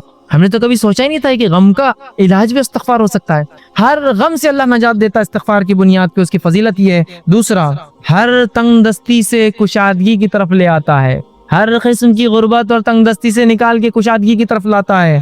اور تیسرا، صرف تنگ دستی اور تنگ دستی سے نکال کے کشادگی کی طرف نہیں لاتا ہے، ایسی جگہ سے روزی دیتا ہے جہاں سے اس نے گمان بھی نہ کیا ہو، سوچا بھی نہ ہو۔ یاد رکھیں، سوچا بھی نہ۔ کیا فائدے ہیں استغفار اور توبہ کے؟ روزی میں برکت، ایسی جگہ سے روزی جہاں سے سوچا نہ ہوگا، ہر غم سے نجات۔ کوئی کہتا میرے گھر میں بیماری ہے، میں غم زدہ ہوں، استغفار کی کثرت۔ کوئی کہہ رہا ہے مجھے تنگ دستی ہے، استغفار کی کثرت۔ کوئی کہہ رہا ہے مجھے جو مال و دولت کی کمی ہے، استغفار کی کثرت کیجیے تو صحیح، آپ دیکھیے اللہ کیسی رزق دیتا ہے۔ اور کوئی کہے مال و دولت ہے، برکت نہیں ہے، استغفار کیجیے، اس لیے کہ اللہ نے مال و دولت کی برکت چھین لی نا آپ کی۔ رزق میں اضافہ کہاں ہو رہا ہے؟ مال تو تعداد کوانٹٹی وائز بہت ہے، لیکن دل کہاں سکون میں ہے؟ استغفار نہیں کر رہے ہیں۔ استغفار کی کثرت، استغفار کی کثرت، استغفار کو معمول بنا لیجیے۔ تین عظیم فائدے ایک ہی حدیث میں استغفار کے، غم سے نجات، تنگ دستی سے کشادگی کی طرف، اور ایسی جگہ سے روزی دیتا ہے جہاں سے سوچا بھی نہ ہوگی۔ اسی طرح غم سے نجات کے تعلق سے چھوٹا سا واقعہ رکھ دیتا ہوں صرف آپ کے سامنے، چونکہ ہمارے حالت میں ایسے واقعات ہوتے ہیں، ہمارے ماحول میں اس لیے رکھ رہا ہوں کہ نبی اکرم صلی اللہ علیہ وسلم کے پاس ایک صحابہ اور ایک صحابی آئے جن کے بیٹے کو گرفتار دشمنوں نے پکڑ لیا، اور نہ صرف پکڑا، خبر ملی کہ بہت مضبوط زنجیروں کے اندر اس کے پیر باندھ دی۔ وہ آئے اور کہا اللہ کے رسول صلی اللہ علیہ وسلم، دشمنوں نے جو ہے ہمارے بچے کو پکڑ لیا ہے، آپ کچھ بتائیے کیا کیا جائے، کیا کرا جائے کہ ہمارا جو ہے بچہ واپس آ جائے، میرا بیٹا جو ہے واپس آ جائے، وہ ماں اور باپ دونوں آئے۔ اللہ کے رسول صلی اللہ علیہ وسلم نے کہا استغفار کی کثرت، استغفار۔ وہ کہتے ہیں کہ وہ دونوں گھر گئے، استغفار کی خوب کثرت۔ اور ان کے بیٹے کہتے ہیں کہ جب میں بیڑیوں میں جکڑا تھا، اچانک ایسا ہوا کہ میری پیروں کی دونوں بیڑیاں ٹوٹ گئی، اچانک رات میں دونوں بیڑیاں ٹوٹ گئی۔ جب بیڑیاں ٹوٹ گئی تو میں پریشان ہو گئی، یہ کیا ہوا؟ لوہے کی زنجیریں تھی وہ بیڑیاں بولتے لوہے کی موٹی موٹی زنجیروں میں جب قیدی کو قید کیا جاتا ہے جو آسانی سے نہیں ٹوٹتی، یاد رکھیے، ٹوٹ گئی۔ میں پریشان ہوا اور ایک اونٹ میں نے پکڑا، وہ ایک اونٹنی میں نے لی، اس پر سوار ہوا اور بھاگنے لگا۔ جب میں اس اونٹنی پر بیٹھ کر بھاگنے لگا تو سارے اونٹ باڑے کے نکل کے میرے پیچھے بھاگنے لگے۔ اب چونکہ مجھے تو جان بچانے تھی، میں نکل گیا اور پورے اونٹ بھی پیچھے بھاگنے لگے۔ اور اس کے بعد وہ اپنے گھر آئے, والدین خوش ہو اٹھے, والدین سے ملاقات کی اور اللہ کے رسول کے پاس اس بچے کو لے کر, اللہ کے رسول ہمارا بیٹا گھر واپس آ گیا ہے. استغفار کی برکت دیکھی, بچہ واپس آ گیا. ہر غم تھا نا بیٹے کے گمنے کا, اللہ نجات دے دی, بیٹا واپس دے دیا. پھر کہا اللہ کے رسول ابھی اونٹوں کو کیا کرے, چونکہ بھاگنے کے لیے میں نے دشمن کی اونٹنی لے لی تھی نا, جان بچانے کے لیے جو اونٹنی لی گئی تھی ان کی نہیں تھی, دشمن کی تھی. اور کہا وہ ایک نہیں, وہ اونٹنی کی وجہ سے کئی اونٹ پیچھے آ گئے میرے. تو اللہ کے رسول نے کہا یہ رزق ہے جو اللہ نے تمہیں دیا بغیر سوچے کہ, مطلب ایسی جگہ سے دیا جو تم استعمال کرو ان اونٹنیوں کو اور ان اونٹوں کو, اور ان کو سارے اونٹ دے. دیکھیے نا, ایک تو نجات ملی استغفار سے, اور دوسرا رزق بھی مل گیا جہاں سے سوچا بھی نہیں تھا. دشمن کا رزق, مطلب دشمن کے پاس کی چیز گھر آ گئی اپنی. کتنے فائدے نا استغفار کے.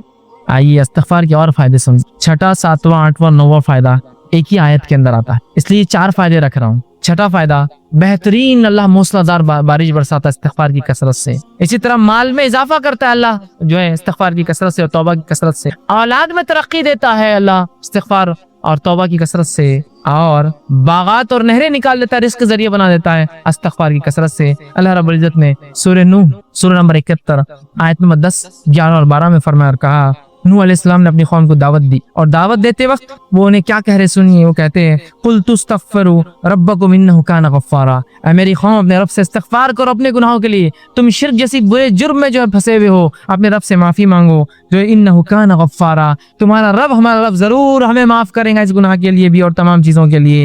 يُرْسِلِ السَّمَاءَ عَلَيْكُمْ مِدْرَارًا, اور جب تم توبہ کرو گے تو آسمان سے موسلادھار بارش برسائیں گا جو نفع بخش ہوتی ہے, نقصان دہ نہیں ہوتی. يُرْسِلِ السَّمَاءَ عَلَيْكُمْ مِدْرَارًا, کس وجہ سے؟ ایمان لانے کے بعد اگر استغفار کرو گے تو آسمان سے بہترین موسلادھار بارش برسائیں گا. پھر فرمایا وَيُمْدِدْكُمْ بِأَمْوَالٍ وَبَنِينَ, اور تمہیں مال میں, دیکھیے مال کا سیدھا لفظ ہے, رزق کا لفظ ہے, رزق میں مال اولاد سب آتا ہے. وَيُمْدِدْ, تمہیں بڑھاوا دیں گا, مالم و بنین, مال میں, روپی اور پیسے میں, اور لڑکوں میں اضافہ کریں گا تمہارے, ہے نا. انسان کیا چاہتا ہے اپنے لیے, تو کہا تم چاہتے ہو نا رب سے اولاد اور لڑکے, تو اس میں اضافہ کریں گا تمہارے. تو جو لوگ بے اولاد ہو استغفار کی کثرت, بارش نہیں ہو رہی ہے استغفار کی کثرت, چونکہ نوح علیہ السلام کہہ رہے ایمان کے بعد استغفار کرو گے تو بارش برسائیں گا, مال و دولت میں اضافہ کریں گا, اولاد عطا فرمائیں گا تم. ٹھیک. پھر فرمایا وَيَجْعَلْ لَكُمْ جَنَّاتٍ وَيَجْعَلْ لَكُمْ أَنْهَارًا, اور تمہارے لیے بہترین باغات میسر کر دیں گا, اور صرف باغات نہیں بہترین نہریں جاری کر دیں گا کہ نہ صرف کھیتی ہو, پانی والی کھیتی تمہیں عطا فرمائے. 4 فائدے دیکھیں استغفار کے کیسے ایک ہی ساتھ آ رہے ہیں. بارش کا بہترین برسنا. دوسرا فائدہ ہم دیکھ رہے ہیں اس کے اندر, وہ یہ ہے کہ مال میں اضافہ, اولاد میں اضافہ, اور کھیتی باڑی اور نہروں کے اندر اضافہ اللہ تعالیٰ کر دیتا ہے. 10واں فائدہ استغفار کا وہ یہ ہے, انسان کا دل سیاہ کالا ہونے سے بچ جاتا ہے. نبی اکرم صلی اللہ علیہ وسلم فرماتے ہیں, مستدرک حاکم کی روایت آپ نے فرمایا, بندہ جب گناہ کرتا ہے تو اس کے دل پر ایک کالا سیاہ داغ پڑ جاتا ہے, ایک سپاٹ آ جاتا ہے. اگر وہ استغفار کر لیتا ہے تو اسپاٹ مٹا دیا جاتا ہے, وائپ آؤٹ کر دیا جاتا ہے, صاف کر دیا جاتا ہے. لیکن اگر وہ توبہ اور استغفار نہیں کرتا تو داغ بڑھتا جاتا ہے, بڑھتا جاتا ہے, بڑھتا جاتا ہے, حتیٰ کہ اس کا پورا دل کالا ہو جاتا ہے. تو اگر انسان توبہ استغفار کرتا ہے تو دل صاف ہو جاتا ہے, وہ دھبا دل سے نکل جاتا ہے جو گناہ کی وجہ سے لگ جاتا ہے دلوں کے اوپر. لیکن آج گناہ کرنے کے بعد بھی ہم کہاں رجوع کرتے ہیں, استغفار کرتے ہیں, ہے نا. اسی لیے کہا جاتا ہے ہمارے دل تو آج کالے ہو چکے ہیں, اس لیے کہ ہمارے اعمال کالے. استغفار کرنے سے دھبا مٹتا چلا جاتا ہے. گناہ ہوئے استغفار کیجیے, توبہ کیجیے, دھبا مٹ جائیں گا. تو دل کالے ہونے سے بچ جاتا ہے, اور جب استغفار کرتا ہے تو دل چمکا دیا جاتا ہے, صاف کر دیا جاتا ہے. اسی طرح 11واں فائدہ توبہ اور استغفار کا وہ یہ ہے کہ توبہ اور استغفار سے کتنا ہی گناہ, بڑا گناہ کیوں نہ اللہ معاف کر دیتا ہے. توبہ اور استغفار جب انسان کرتا ہے نا, کتنا ہی بڑا گناہ آپ نے اور ہم نے کیوں نہ کیا ہو, اللہ معاف کر. کتنا ہی بڑا, اور سب سے بڑا دنیا میں گناہ کون سا ہے؟ اللہ کے ساتھ شرک کرنا. اگر شرک کرنے والا بھی توبہ کرے سچی, تو سچی توبہ کے بعد اللہ اس کے شرک کو بھی معاف کر دیتا ہے, زنا کو بھی معاف کر دیتا ہے, کفر کو بھی معاف کر دیتا ہے, نفاق کو بھی معاف کر دیتا ہے, ہر قسم کے گناہ کو معاف کر دیتا ہے. اور نماز اگر چھوڑتا ہے, تارک الصلاۃ, نماز چھوڑنے والا, تو اس کے گناہ معاف ہو جائیں گے. لیکن توبہ سچی ہو, اور توبہ کی شرائط میں بھرن چلا گیا ہوں گا, لیکن جو بات آیت گزری آگے وہ یہ ہے کہ ایمان لانے کے بعد عمل صالح بڑھ جائے. یہ توبہ کی شرائط ہے, ورنہ یہ نہیں کہ توبہ کر لی اور اگلا گناہ کرنا پھر شروع کر دیا. گناہ کرنے سے ہر گناہ کی معافی, توبہ کرنے سے ہر گناہ کی معافی ملتی ہے. ہر گناہ کی شرط یہ ہے کہ موت سے پہلے یا قیامت کی کوئی بڑی علامت آنے سے پہلے یہ کر لیا جائے, موت سے پہلے. اس لیے کہ آپ نے حدیث فرمایا, جب خرخراہٹ کی آواز گلے میں شروع ہوتی نا, نزات کی حالت, موت سے قریب خرخر آواز آتی گلے سے, انسان مرنے قریب ہوتا ہے, تو تب کی گئی توبہ قبول نہیں ہوتی. جیسے کہ فرعون نے بھی توبہ کی تھی جب وہ غرق ہو رہا تھا, صحیح بخاری کی روایت. غرق ہو رہا تھا, ماں دیکھ چکا تھا, توبہ کی, اللہ نے توبہ قبول نہیں کی اور ڈوب کو مار گیا. تو ڈوبتے وقت کہا میں ایمان لایا موسیٰ اور ہارون کے رب پر, کام نہیں آئی لیکن توبہ.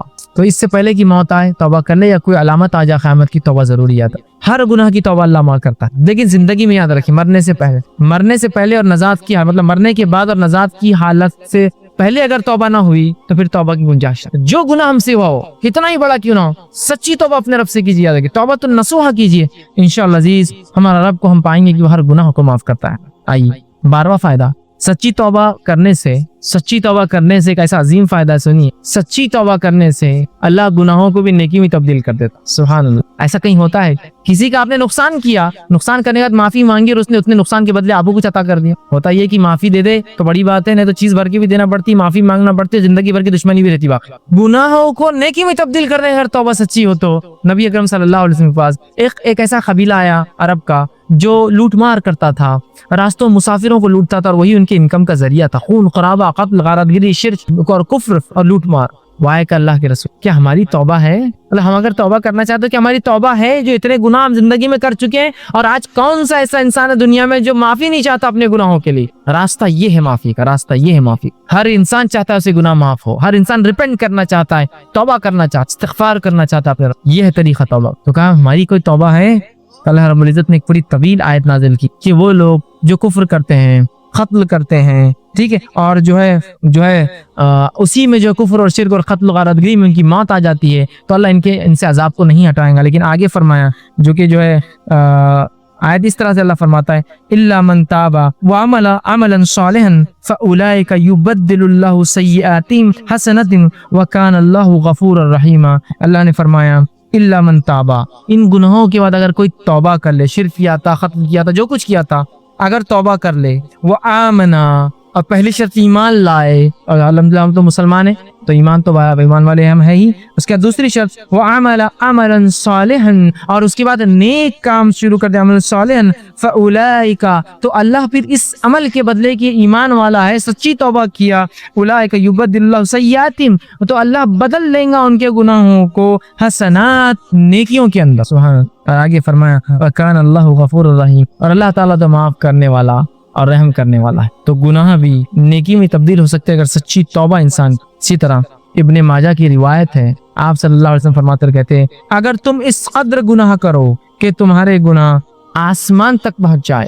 لیکن ان حدیثوں کو بالکل رائٹ کانٹیکس میں لیجیے, بالکل صحیح معنوں میں لیجیے. یہ حدیث سے دلیل نہیں ہے گناہ کرنے کی, جو ہو جاتے اس کی معافی کی دلیل نہیں آتا, رائٹ کانٹیکس. تو اللہ کے رسول فرماتے ہیں کہ اگر تمہارے گناہ آسمانوں تک بھی اگر چھوں گے, ٹھیک ہے, اگر تم اس قدر گناہ کرو کہ تمہارے گناہ آسمانوں تک پہنچ جائیں گے, پھر تم توبہ کر لو تو اللہ تمہاری توبہ کو قبول کریں گا. اگر کسی انسان نے ایسے بھی گناہ کیے ہو جو آسمانوں تک چھو رہے جا کر, لیکن وہ اللہ کی ذات سے ان گناہوں پہ کبھی نا امید نہ ہو, یاد رکھیں, بلکہ اگر سچی توبہ کرتا ہے تو انشاءاللہ عزیز اپنے رب کو وہ توبہ قبول کرنے والا اور معاف کرنے والا ضرور پائیں گا.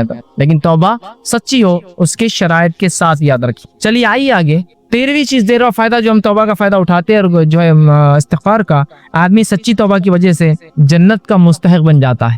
سچی توبہ کی وجہ سے جنت کا مستحق بن جاتا ہے. اللہ رب العزت نے سورہ تحریم سورہ نمبر 66 آیت نمبر 8 میں فرمایا یا ایھا الذین آمنوا توبوا الی اللہ توبۃ نصوحا, اے وہ لوگوں جو ایمان لائے ہو اللہ سے سچی توبہ کرو, سچا رجوع کرو, سچے ڈھنگ سے اس کی طرف پلٹو اور گناہوں سے اپنی معافی مانگو. تو نصوحا عسیٰ ربکم ان یکفر عنکم سیئاتکم, تو ہو سکتا ہے تمہارا رب پھر تم سے تمہارے گناہوں کی مغفرت کر دے, اس کا کفارہ کر دے, اسے معاف کر دے. سیئاتکم ویدخلکم جنات تجری من تحتها الانہار, اور تمہیں ایسی جنتوں میں داخل کر دے جس کے نیچے ندیاں نہریں بہتی. توبہ کرنے کا فائدہ, انسان جنت کا مستحق بن جاتا ہے.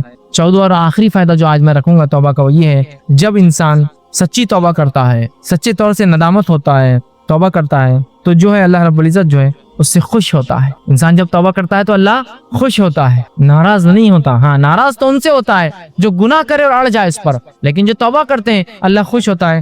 حدیث کے الفاظ اس طرح سے جو توبہ کے بارے میں نبی اکرم صلی اللہ علیہ وسلم فرماتے ہیں کہ اللہ خوش ہوتا ہے, اور حدیث اس طرح سے جو صحیح بخاری کی روایت ہے, آپ صلی اللہ علیہ وسلم فرماتے ہیں کہ اللہ اپنے بندے کی توبہ پر ایسا خوش ہوتا ہے, جب بندہ توبہ کر اللہ ایسا خوش ہوتا ہے جیسے کہ ایک شخص سفر پر نکلا ہو, مسافر ہو, سفر کر کے چل جا رہا ہو, اور ایک جگہ اپنے اونٹ کو باندھے اور لیٹ جائے ریگستان کے بیچ میں, اور جب وہ جاگے تو اس کا اونٹ چلا جائے وہ تھوڑا نکل کر ڈھونڈتا ہے اپنے اونٹ کو, اس کا اونٹ اسے نظر نہیں آتا, تو پھر وہ واپس آتا ہے اور سوچتا ہے کہ اب ریگستان میں گھوم کے مرنے سے اچھا ہے جہاں لیٹا تھا اس چھوٹے درخت کے نیچے لیٹ جاؤں تو مجھے موت آ جائے, کیونکہ اب ریگستان میں اونٹ گھومنا مطلب موت ہے اور کوئی راستہ نہیں. وہ آ کر لیٹ جاتا ہے, اور جب لیٹ جاتا ہے تھوڑی دیر بعد دیکھتا ہے تو اس کا اونٹ پورے مال کے ساتھ جوں کا تو کھڑا ہے. ایک تو ریگستان, اس پر اکیلا مسافر, اور اس پر اونٹ کا واپس آنا, یہ بہت تعجب کی بات ہے. جو لوگ عرب ہے وہ جانتے ہیں, جو لوگ اونٹ پالتے ہیں جانتے ہیں اونٹ کبھی زندگی میں پالتو نہیں ہوتا.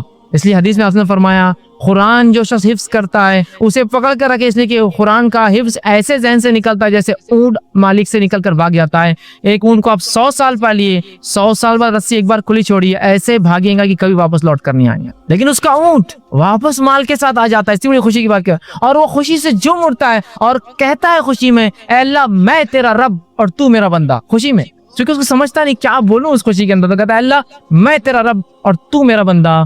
اس آدمی سے بھی زیادہ اللہ خوش ہوتا ہے جب کوئی شخص توبہ کرتا ہے. اس آدمی سے بھی زیادہ اللہ خوش ہوتا ہے جب کوئی شخص توبہ کرتا ہے. دیکھ رہے ہیں آپ توبہ کیا فضیلت, اللہ خوش ہوتا ہے توبہ کرنے والوں سے, اور بہت ناراض اور غضبناک ہوتا ہے, عذاب نازل کرتا ہے جو گناہوں پہ گناہ کرتے ہیں. اور انسان ہونے کے ناطے کیا گناہ ہم سے نہیں ہوتے, کیا گناہ نہیں ہوتے ہماری آنکھوں سے, ہمارے ہاتھ سے, ہماری زبان سے, ہمارے کانوں سے, ہمارے جسم سے, لیکن رب سے ہم فوراً کر لیں استغفر اللہ استغفر اللہ, پتہ نہیں کیا ہو گیا, کوئی چیز نقصان پہنچ جائے, کسی جانور کو نقصان پہنچ جائے, کسی انسان کو پہنچ گیا ہوں, میں نہیں جانتا ہوں, میری گاڑی کہیں کھڑی تھی کسی کو تکلیف ہو گئی ہوگی, استغفار کا ورد کر رہا ہوں استغفر اللہ, ہو گیا گناہ معاف. آئندہ غلطی نہیں کرنا چاہیے, لیکن انون ہم کو نہیں پتا ہم سے کیا ہو رہا ہے, کتنی خطائیں غلطیاں ہو جاتی ہیں, بس ورد کرتے رہیے, اپنے ایک معمول بنا لیں ہم. تو آپ صلی اللہ علیہ وسلم فرماتے ہیں اس سے زیادہ اللہ خوش ہوتا ہے اس آدمی سے جب کوئی انسان اپنے رب کی طرف رجوع کرتا ہے اور توبہ کرتا ہے, پلٹتا ہے, گناہوں سے معافی مانگتا ہے. ابن القیم رحمہ اللہ جو ہے کتاب ہے ان کی لکھی مدراج السالکین, اس کے اندر بہت اچھی بات نقل کرتے ہیں. انشاءاللہ اس کتاب کا میں پورا وہ پریفیس وہ جملہ آپ کے سامنے نقل کرتا ہوں. وہ لکھتے ہیں اور کہتے ہیں توبہ کے بارے میں کہ توبہ ہی دین کی حقیقت ہے. وہ لکھتے ہیں اور کہتے ہیں, فرماتے ہیں, آپ نے فرمایا اور کہا, فرماتے ہیں کہ دین اسلام کی حقیقت, توبہ دین اسلام کی حقیقت ہے اور سارے کام, سارا دین توبہ میں داخل ہے. توبہ اتنی اہم چیز ہے کہ سارے کام اور سارا دین توبہ میں داخل ہے. یہی وجہ ہے کہ توبہ کرنے والا اس بات کا مستحق ہے کہ اللہ تعالیٰ کا وہ دوست قرار دیا جاتا ہے, کیونکہ اللہ تعالیٰ توبہ کرنے والوں اور پاک صاف رہنے والوں کو دوست رکھتا ہے. کہ تو اللہ جس سے محبت کرتا ہے مطلب وہ اللہ کا دوست ہے نا, توبہ کرنے والوں سے اللہ محبت کرتا ہے مطلب اللہ کے دوست ہے. اس کا مطلب توبہ دین کا بہت اہم حصہ, بلکہ وہ کہتے ہیں بلکہ مکمل دین اسلام مکمل توبہ کے اندر ہے. پھر وہ آگے لکھتے ہیں اللہ تعالیٰ اپنے ان بندوں سے محبت رکھتا ہے جو اس کام کو بجا لائے جس کا اس نے حکم دیا ہے, اور اسے ترک کرے, ان کاموں کو چھوڑ دے جس سے اس نے منع فرمایا ہے. تو گویا توبہ کا مفہوم یہ ہے کہ جن کاموں کو اللہ تعالیٰ نے ظاہری اور باطنی طور پر ناپسند فرمایا ہے, فرماتا ہے انسان ان سے رجوع کرے, توبہ کرے, کرتے ہوئے ایسے کاموں کو اختیار کرے جنہیں اللہ تعالیٰ ظاہری اور باطنی مطلب اوپنلی اور کلوزلی, چھپا ہوا سیکرٹلی اس کو پسند کرتا ہے. فرماتا ہے اس اعتبار سے توبہ ایک جامع لفظ ہے اور اسلام, ایمان اور احسان اس توبہ میں مکمل طور سے داخل ہے, اور یہ تمام مقامات کا احاطہ کیے ہوئے. اسی لیے یہ ہر مومن کے مقصود کی ابتدا بھی ہے کہ وہ توبہ کرے, اور انتہا بھی ہے, خاتمہ بھی اسی پر ہو کہ وہ توبہ کرے. اسی مقصود کی خاطر مخلوق کو جود بخشا گیا, اور توحید اسی کا ایک جز ہے بلکہ عظیم جز ہے. پھر آگے لکھتے ہیں اکثر لوگ توبہ کی قدر و منزلت اور اس کی حقیقت سے آگاہ نہیں ہوتے. علم اور عمل اور حال کے اعتبار سے توبہ کرنا تو بہت دور کی بات ہے. اللہ تعالیٰ توبہ کرنے والوں سے اسی لیے محبت رکھتا ہے کہ ساری مخلوق میں وہی ہے جو اس کے خاص بندے ہیں. توبہ کرنے والے خاص بندے ہیں, گناہ گار تو سارے ہی ہیں, خاص ہیں. اگر توبہ اسلام کے تمام احکام اور ایمان کے کامل حقائق کی جامع نہ ہوتی تو اللہ تعالیٰ اپنے بندے کی توبہ پر اس قدر مسرت کا اعلان نہ کرتا. اگر توبہ بہت اہم چیز نہ ہوتی تو وہ حدیث میں وہ نہیں آتا کہ ایک آدمی جس طرح سے خوش ہوتا اللہ ویسا خوش ہوتا ہے. اعلان اظہار نہ فرماتا. تمام مقامات, وہ احوال جن کے بارے میں لوگ گفتگو کرتے ہیں, وہ سب توبہ ہی کی تفصیلات اور اس کی آثار اور اسی کے نتائج ہیں. تو توبہ کے بارے میں کتنی پیاری بات لکھتے ہیں کہ ہر چیز کا تعلق ہو کہتے دین اور اسلام کا توبہ سے. اب آئیے توبہ کی کنڈیشنز کیا ہیں, شرائط. توبہ کی کنڈیشنز رکھنے سے پہلے ایک چیز کی وضاحت اور کلیریفیکیشن دینا چاہتا ہوں ایک مثال کے ذریعے. سمجھ لیجیے آپ اکاؤنٹس کیپنگ کرتے, اکاؤنٹنٹ ہے, یا آپ ایسا کام کرتے جہاں آپ کو لکھنا خط و کتابت کا کام ہوتا ہے, رائٹنگ ورک ہو. اب ہوتا یوں ہے کہ جب قلم یا پین غلط چل جاتا ہے تو بہت مشکل ہوتی ہے اس کو مٹانا, ہے نا, کٹ کرنا پڑتا ہے. اب ہو یوں کہ کوئی یہ کہے کہ دیکھو یہ جب لکھو تو اس پہ غلطیاں مت کرو, اور غلطی ہو تو میں ناراض ہوں گا, اور جب آپ لکھتے تو غلطی ہو جاتی تو آپ سوچتے کاش کہ کوئی ایسی چیز ہوتی جس کے ذریعے میں کیا کروں جو غلطیاں ہوں اس کو مٹا دوں. تو سمجھ لیجیے آپ میرے پاس ہی کام کر رہے تھے یا میں آپ کے پاس کام کر رہا ہوں. میں نے آپ کو ایک ربر لا کے دیا, اریزر, کہ دیکھیے اگر غلطی ہو جائے تو اس سے کیا کرنا ہے, اس اریزر ربر سے اس غلطی کو مٹا دینا تاکہ اکاؤنٹس اچھے دکھے, خراب نہ ہو کتاب. سمجھ رہے بات؟ اب جب میں نے آپ کو دے کر چلا گیا تو آپ اس غلطی کو کچھ دن مٹاتے رہے, بعد میں آپ کے دماغ میں ایک نئی چیز آئی, اور ربر جو دیا گیا وہ غلطی کو مٹانے کے لیے دیا گیا. تو آپ نے کیا شروع کیا معلوم, پھر کاغذ پہ چھرے مارے اور مٹاتے جا رہے ہو, چھرے مارے اور مٹاتے جا رہے ہو, اس لیے کہ ربر ہے نا اپنے پاس, تو چھرے ماریں گے مٹا لیں گے. تو ہم کو اللہ رب العزت نے ہماری فطرت میں چونکہ خطا ہے, غلطیاں کرنا ہے, ان غلطیوں کے اصلاح اور حل کے لیے, ان غلطیوں کی معافی کے لیے توبہ دی. تو ہم نے توبہ کو کیا سمجھ لیا کہ توبہ اس لیے دیا گیا کہ نئے گناہ کرنا ہے ہم کو, توبہ اس لیے دیا گیا کہ نئے گناہ کرنا ہے ہم کو, توبہ اس لیے دیا گیا تھا کہ جو گناہ ہو جاتے ہیں ان کی معافی ہوتی. یہ بات میں اس لیے کہہ رہا ہوں کہ بہت سارے لوگ گناہوں کو اس لیے کرتے ہیں کہ وہ توبہ کرتے ہیں. ایک صاحب مجھے کہنے لگے دیکھیے میرا معاملہ ایسا ہے, میں نے فجر پڑھ کے آ جاتا, میں فجر پڑھ کے آنے کے بعد یہ کرتا وہ کرتا فلاں کرتا, بزنس میں جھوٹ بولتا فلاں سب کرتا, پھر الحمدللہ میں استغفار وہ کرتا اور زہر پڑھ لیتا تو میرے پورے گناہ معاف. پھر اس کے بعد میں زہر پڑھ کے آتا, پھر یہ کرتا وہ کرتا یہ کرتا یہ فلاں کرتا یہ فلاں کرتا اور یہ سب ہوتا. اس کے بعد کیا کرتا ہوں, بولے اثر پڑھتا ہوں, استغفار کرتا ہوں, اللہ سے گناہ معاف. پھر شام ہوتی ہے میں گھر آتا ہوں, ٹی وی پکچر دیکھتا ہوں, یہ کرتا ہوں, گانے سنتا ہوں, کرتا ہوں, سونے سے پہلے توبہ کر لیتا ہوں, گناہ معاف. پھر صبح اٹھتا ہوں, پھر نئے گناہ کرتا ہوں, تو بس توبہ بس بولے میں نے اختیار کر لیا, گناہ کر رہا ہوں اور معافی مانگ لیتا ہوں فوراً, الحمدللہ بولے میرے گناہ جبھی معاف ہو جاتے. کیا توبہ اس لیے دی گئی تھی کہ آپ گناہ کرتے جائے اور معافی مانگتے جائے, گناہ کرتے جائے اور معافی مانگتے جائے؟ توبہ کا معنی کیا ہے, اس کے شرائط میں چھپا ہے. توبہ کسے کہتے ہیں بھائی, کنڈیشنز دیکھ لی, ورنہ وہ غلط فہمی لوگ ہوتے ہیں. ایک واقعہ میں نے پہلے بھی سنایا تھا, یہ ایک صاحب ایک مرتبہ حج کو جا کے آئے, وہ ایک سنستھا سوسائٹی چلاتے تھے. آنے کے بعد کچھ لوگوں سے انہوں نے ایڈوانس پیسے لے رکھے تھے کہ یہ تن نوکری دوں گا, وہ کوئین کی نوکری دوں گا, ٹیچر کی نوکری دوں گا. اب جب واپس آئے تو لوگوں نے کہا بھائی بہت, تب تم جانے لگے حج کو, کہ بھائی بہت وہ ہو گیا, آپ حج کو جا رہے ہیں تو ہمارے پیسے واپس کر دیجئے. تو کہا آئے بات دیں گے نا. جب حج سے آ گئے تو کہا کہ بھائی آپ پیسے دے دیجئے, آپ نوکری تو نہیں دے رہے. تو کہ ہمارے پچھلے گناہ تو پورے معاف ہو گئے. سمجھ رہے آپ؟ اور پھر اللہ ان پر رحم کرے, انہوں نے پیسے نہیں لوٹائے ان کے, کہا حج ہو گیا ہمارا. اور مفتی صاحب نے بول دی تھی حج ہوا تو پچھلے گناہ معاف ہوتے. ارے بد عقلوں, مفتی صاحب نے جو کہا تھا گناہ معاف ہوتے تو اس کا مطلب یہ تھوڑی ہے کہ تم نئے گناہ کرو حج کے بعد آ کر. وہ تو ان لوگوں کے جو سچی توبہ کے ساتھ گئے تھے اپنے رب کے پاس, رجوع کیا, ان کی معافی ہو. اور بندوں کے حق تو معاف ہی نہیں ہوتے ہیں, یاد رکھیے, حج سے بھی معاف نہیں ہوتے ہیں, یاد رکھ لیجیے بات. آپ صلی اللہ علیہ وسلم حدیث سے فرمائے کوئی شخص شہید ہو جائے پھر زندہ کیا جائے, پھر شہید ہو جائے پھر زندہ کیا جائے, پھر شہید ہو جائے پھر زندہ کیا جائے, لیکن قرض باقی ہو تو مغفرت نہیں ہوتی. کیا چاہیے آپ, قرض باقی ہو تو شہید کو بھی نہیں ہے تو دوسروں کا تو چھوڑ دی, دوسروں کا تو چھوڑ دیجیے. تو آئیے اس کی شرائط, کنڈیشن بہت امپورٹنٹ ہے. توبہ کے فضائل فائدے پتہ چلے, کنڈیشن نہ پتہ چلے تو انسان کو لگے گا گناہ کرنے کے لیے تو توبہ ہے, نہیں, گناہ ہو جائے تو توبہ ہے. آئیے سنیے کنڈیشنز. توبہ کی شرائط جو ہے وہ یہ ہے, علامہ راغب اصفہانی اور امام نووی رحمہ اللہ توبہ کی شرائط لکھتے اور کہتے ہیں جو ہے برے کام کو اس کے گناہوں کی وجہ سے ترک کرنا. توبہ سے پہلے انسان جو برے کام کو چھوڑتا ہے, کیوں چھوڑتا ہے, اس کی نیت کیا ہو, توبہ کے لیے نیت یہ ہو انسان کی کہ برے کاموں کو اس کی قباحت, برائی کی وجہ سے چھوڑنا. بہت سے لوگ برے کاموں کو چھوڑتے ہیں لیکن اس کی برائی کی وجہ سے نہیں. کیوں چھوڑتے ہیں, اب میں شرابی ہوں, میں شراب اس لیے اب نہیں پی رہا ہوں کہ اس لیے کہ اب بیٹی بڑی ہوگی رشتے نہیں آئیں گے نا, تو میں نے شراب اس لیے نہیں چھوڑی کہ شراب پینا حرام ہے, میں نے شراب اس لیے چھوڑی کہ بیٹی کے رشتے کا معاملہ ہے. تو وہ لکھتے ہیں کہ گناہ کو اس لیے ترک کرنا ان کی قباحت کی وجہ سے, دنیا مفاد اور فائدوں کے لیے نہیں, ان کی برائی کی وجہ سے کہ اللہ بہت میں گناہ میں تھا. ٹھیک ہے, تو توبہ کے لیے یاد رکھیے, توبہ جو ہم کریں گے تو گناہوں کو ہم اس لیے چھوڑیں گے کہ ان کی قباحت کی وجہ سے. اب کنڈیشن رکھ رہا ہوں. فرسٹ, پہلی کنڈیشن, گناہوں کو ہم چھوڑیں گے جس سے ہم توبہ کرتے ہیں, مطلب اس گناہ کو ہم چھوڑ دیں گے جس سے ہم توبہ کرتے ہیں, پہلی شرط. دوسری شرط وہ یہ ہے اس گناہ پر ندامت ہم کریں گے, نادم ہوں گے. پہلا ہم اس گناہ کو چھوڑ دیں گے جس کے بارے میں ہم توبہ کر رہے ہیں, اس گناہ پر ہم نادم ہوں گے جس گناہ کو ہم نے کیا تھا. اور تیسری شرط یہ ہے کہ جو ہے یہ پختہ ارادہ کریں گے کہ اگلی بار وہ گناہ نہ ہو. یہ تین کنڈیشن ہوں گے تو توبہ قابل قبول ہے. تو وہ شخص حج کو جا کے آیا اس نیت سے کہ اگلے گناہ کروں گا, تو کیا اس کی توبہ قبول ہوئی؟ نہیں, وہ فیل گیا. اس لیے کہ توبہ کی پہلی شرط کہ گناہ کو چھوڑے, اس نے تو گناہ کرنے کے لیے توبہ کی. نادم ہو, وہ نادم کہاں تھا, اس نے تو نئے گناہ کے لیے کام کیا. اور تیسرا فرمایا پھر دوبارہ وہ گناہ نہ کرے. تو یہاں تو ہم تو توبہ کو سمجھ رہے گناہ نہیں کرنے کا راستہ ہے, تو پہلا انسان گناہ کو چھوڑ دے, دل میں نادم ہو, اور تیسرا دوبارہ وہ گناہ نہ کرے, تو پھر اللہ رب العزت کو ضرور توبہ قبول کرنا پائیں گے. اس لیے کنڈیشن ہے توبہ کے. چوتھی ایک اور کنڈیشن ہے توبہ میں اندر. یہ تو اللہ کے معاملے میں 3 کنڈیشن, بندوں کے معاملے میں 4th کنڈیشن آ کر اٹیچ ہو جاتی ہے. وہ کیا ہے؟ بندے کا حق لیا تھا, مارا تھا, تو حق لوٹائے اور معافی مانگے. حق لوٹائے اور معافی مانگے. بہت سے لوگ کیا کرتے ہیں, ہاں توبہ کے 4 شرائط سمجھ میں آ گئے. پہلے تو گناہ کو چھوڑ دینا, میں نے ایک کی زمین لی تھی, اب میں کسی کی زمین نہیں ماروں گا. دوسرا کہ جو ہے اس کو نادم ہونا, میں دل میں بہت نادم ہوں کہ ان کے پلاٹ, ان کے گھر پہ میں قبضہ کر کے بیٹھ گیا, بہت نادم ہوں. تیسرا دوبارہ نہیں کرنا اس گناہ کو, تو اب دوبارہ ان کا کوئی گھر میں نہیں لوٹوں گا.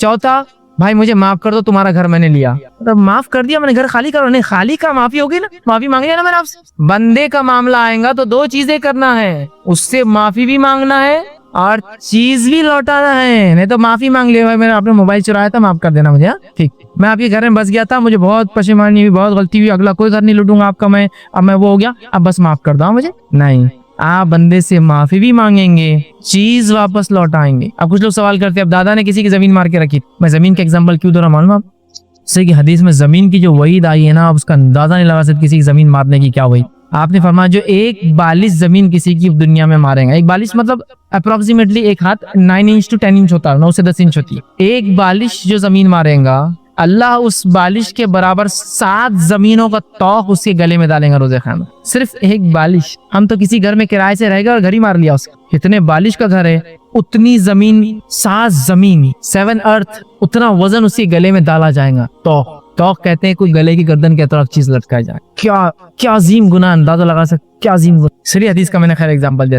تو ہمیں کیا کرنا ہوگا, اگر وہ شخص مر گیا جس کی زمین, اور وہ شخص مر گیا جس نے زمین لی تھی, میرا دادا تھا وہ, تو مجھے اس کے پوتا اگر زندہ تو جانا پڑے گا, کہنا پڑے گا میں فلاں کا پوتا ہوں اور میرے دادا نے حق مارا تھا, میرے بھائی یہ زمین تیری ہوئی, تاکہ میرے دادا کو کم سے کم نجات تو ملے, اور یہ تو وارث ہے چونکہ ان کا, یہ تیری, اب تم کو کیا کرنا, میں نکل کر چلا ہوں, یہ میری نہیں, یہ میرا ذمہ نہیں, میں یہ بوجھ اپنے سر پہ نہیں رکھ سکتا. یہ کرنا ہوگا آپ, تاکہ وہ بھی بچے جس نے لوٹا ہے, اور ان کو ان کا حق ملے, چاہے وہ چلا بھی گیا ہو کہ کم از کم وارثین کو اس کا حق. ٹھیک ہے, تو اگر کوئی بندوں کا حق تھا تو بندوں سے پہلے معافی کہ میرے بھائی غلطی ہوئی, اور معافی کے بعد چیز کا واپس لوٹانا. ہاں, لیکن کچھ بندوں سے معافی یہ بھی ہو سکتی ہے چیز لوٹانا نہیں, جیسا کسی کو آپ نے برا کہہ دیا تو اس میں تو صرف معافی کافی ہے, چونکہ کوئی چیز نہیں لی نا, لیکن کسی سے ادھار لیا تھا, آپ کرے بھائی مجھے آج پتا چل گیا معاف کر دے, تو معاف نہیں, پیسے دے کے معافی مانگنا پڑیں گے. وہ تو ویسے ہی بول رہا ہے کہ یار جان دو صدقہ کیا بول کے چھوڑ دیا, نہیں, آپ کو کہنا پڑے گا نہیں, یہ پیسے واپس, اور میں آپ سے معافی مانگ, جو کچھ ہو سکتا ہے میں آپ کے لیے کروں گا, آپ مجھے معاف مانگی, اس سے معافی یاد رکھیں. تو چوتھی شرط اس پہ اٹیچ ہو جاتی ہے. اگر بندوں کا معاملہ, تو اللہ کے معاملے میں 3 شرائط ہوتی ہے. اب آئیے, توبہ کب تک کی جا سکتی؟ صحیح مسلم کی روایت ہے, آپ صلی اللہ علیہ وسلم فرماتے ہیں جو شخص سورج کے مغرب سے طلوع ہونے سے پہلے, مغرب میں سورج ڈوبتا ہے نا, غروب, مغرب میں سورج طلوع ہونے سے پہلے تک توبہ کرتا ہے تو اللہ توبہ قبول کر لے گا, کیونکہ قیامت کی بڑی علامت. دوسری حدیث فرمایا جو جامع ترمذی کی روایت, آپ نے فرمایا کہا بے شک اللہ بندے کی توبہ اس وقت تک قبول کرتا ہے, قبول فرماتا ہے جب تک کہ غرغراہٹ کی آواز گلے سے شروع نہ ہو. موت سے پہلے ایک آواز آتی ہے انسان کے گلے سے نزا کی حالت میں, تب تک توبہ قبول. اس لیے کہ ایک آدمی کی موت اس کی قیامت ہو جاتی ہے, اور یا تو قیامت کی کوئی بڑی علامت آئے, تو توبہ کب تک کی جا سکتی ہے؟